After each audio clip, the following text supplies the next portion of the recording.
अस्सलाम वालेकुम व्यूवर्स, उम्मीद करती हूँ कि आप सब खैरियत से होंगे। मैं भी अल्हम्दुलिल्लाह ठीक हूँ, अल्लाह का शुक्र है। हाँ जी, ये मेरा ईद के बाद पहला व्लॉग है। उसकी वजह थोड़ी-सी ये थी कि मैं काफ़ी ज़्यादा बिज़ी भी हो गई थी और फिर मैं ज़रा अपनी कज़न की तरफ चली गई थी, तो वहाँ पे मुझे भी कुछ दिन लग गए।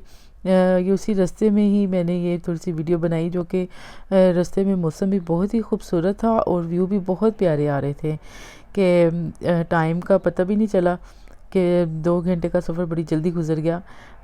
एक तो ये थी कि एक्साइटमेंट भी बड़ी ज़्यादा थी, बड़े अरसे बाद मैं घर से निकली हूँ, क्योंकि काफ़ी अरसा हो गया था हम कहीं भी बाहर नहीं गए थे। एक तो इस चीज़ की खुशी थी बहुत ज़्यादा कि मैंने आज जाना है कहीं, शुक्र है कि कहीं किसी से मैं मिलने जा रही हूँ, क्योंकि घर में रह रह के भी आप बहुत सख्त बोर भी हो जाते हैं और ये कह लें कि उदासी भी यहाँ पे शायद बाहर वालों को या हमें शायद ज़्यादा उदासी भी लगती है। उसकी वजह ये भी होती है कि हम यहाँ पे रिलेटिव्स बहुत ज़्यादा नहीं होते हैं, जिस तरह के पाकिस्तान में तो बड़ी गहमा गहमी होती है, ईद पे कोई आ रहा है कोई जा रहा है, इस तरह चलता रहता है, लेकिन यहाँ पे नहीं होता। लास्ट वीडियो में मैंने आपको टिके मैक्स में दिखाया था कि मैंने क्या चीज़ें ली हैं। मैंने सोचा चले मैं आज आपको दिखाती हूँ कि मैंने क्या क्या लिया था।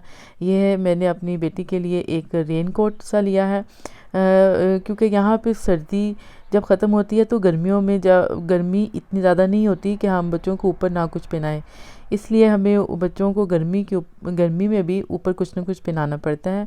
तो ये बहुत लाइट वेट से अपर्स या इस तरह के या कोट से होते हैं, और ये वैसे भी ये रेन कोट टाइप होते हैं, और ये बड़े अच्छे चल जाते हैं बच्चे को जब हमने बाहर लेकर जाना होता है, क्योंकि हवा चल रही होती है ना, तो हवा से ही तो फिर थोड़ी सी सर्दी लगने का भी खदशा होता है बच्चों को, इसलिए कोशिश करते हैं कि उनके ऊपर कुछ ना कुछ उनको पहना दिया जाए।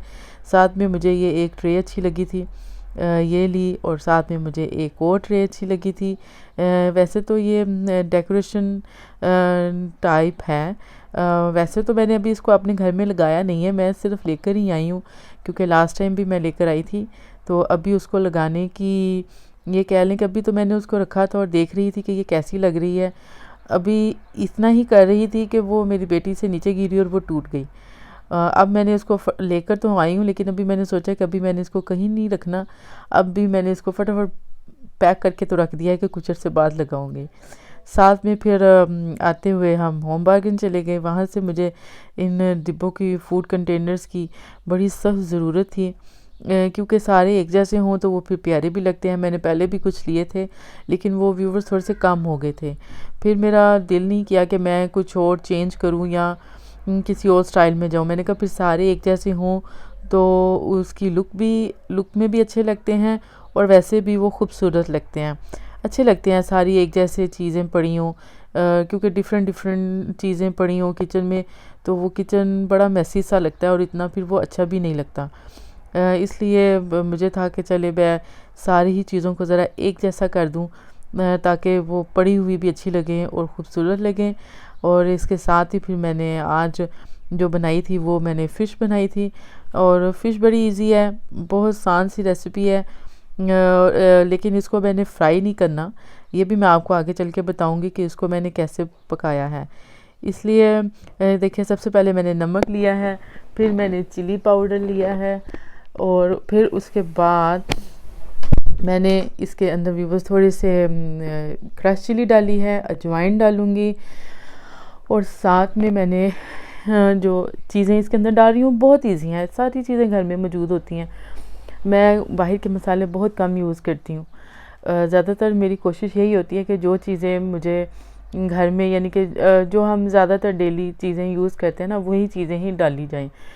और एंड पे ये मैंने थोड़ी सी हल्दी डाली है और लेमन जूस डालूँगी। फिर मैं इसके अंदर डाल रही हूँ थोड़ा सा बेसन, जैसे कि अब आप ये देखेंगे 3-4 चम्मच मैं इसके अंदर बेसन डाल रही हूँ।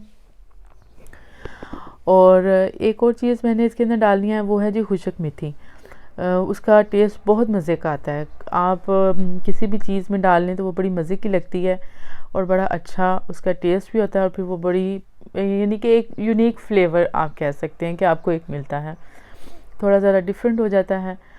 तो साथ में मैंने आज खाने में ये बनाया, मैंने सोचा चले मैं आपके साथ भी शेयर करती हूँ अपनी इस रेसिपी को, और आप इसको ज़रूर ट्राई भी कीजिएगा। ये जो मैंने लास्ट में डाला है, ये मैंने लहसुन अदरक का उसका पेस्ट डाला है, ठीक है जी। और पाकिस्तान में तो ईद बड़ी धूमधाम से होती है, बड़ा मज़ा आता है सबको एंजॉय करके, क्योंकि सारे तो माशाल्लाह एक दूसरे के पास और साथ ही रह रहे होते हैं। यहाँ पे ईद का उतना गहमा गहमी या रौनक नहीं होती है, बिल्कुल भी नहीं होती। हम बस सुबह तैयार हो जाएं, नमाज़ पढ़ लें और फिर बस उसके बाद ईद ख़त्म हो जाती है। बाहर निकलें तो भी कोई ईद का कुछ ख़ास नज़र नहीं आ रहा होता। ये कह लें कि शायद शहरों में थोड़ा ज़्यादा होता है, क्योंकि जहाँ मुस्लिम कम्युनिटी होती है वहाँ पे ज़रा ज़्यादा मज़ा आता होगा। तो जहाँ यानी कि जहाँ इतनी ज़्यादा मुस्लिम कम्युनिटी नहीं होती वहाँ पे फिर तो पता भी नहीं होता है कि भाई आज ईद है कि नहीं है। ये देखिए सारा मसाला मैंने अब इसको लगा लिया है, बहुत अच्छी तरह से लगाया है। आप इसको बड़ी अच्छी तरह से लगाइएगा ताकि सारा मसाला जो कि हमने इसका एक अच्छा मिक्सर और पेस्ट बना लिया है ना, ये बहुत अच्छी तरह से इसको लगा लीजिएगा ताकि ये अंदर तक चला जाए। और इसके बाद फिर हम इसको फ्राई नहीं करेंगे, बल्कि वो भी मैंने आज आपको बताना है। मैं इसको फ्राई नहीं करूँगी, ऑयल में तो बिल्कुल नहीं करूँगी।